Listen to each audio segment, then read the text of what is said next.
ప్రత్యేక హోదా విషయంలో ఏపీ ప్రజలు విసిగిపోయి ఉన్నారు. అధికార పార్టీ అయిన టీడీపీ నిమ్మకు నీరెత్తినట్టు ఉంది.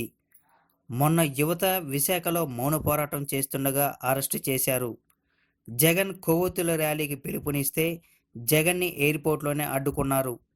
ఇలాంటి ప్రభుత్వ వైఖరి వల్ల యువతలో నిరాశే మిగిలింది.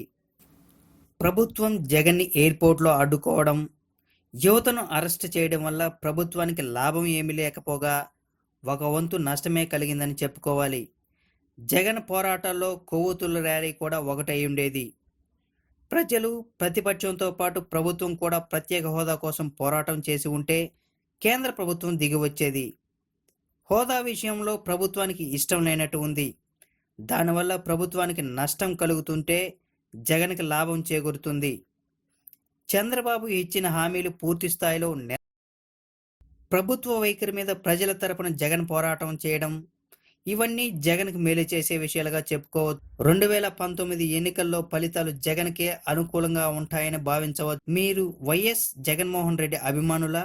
అయితే ఈ వీడియోని లైక్ చేసి షేర్ చేయండి. టీవీ9 ఫోకస్ని సబ్స్క్రైబ్ చేసి మీ అభిమానాన్ని తెలియచేయండి. మరిన్ని ఇంట్రెస్టింగ్ అప్డేట్స్ కోసం ప్లీజ్ సబ్స్క్రైబ్ టీవీ9 ఫోకస్.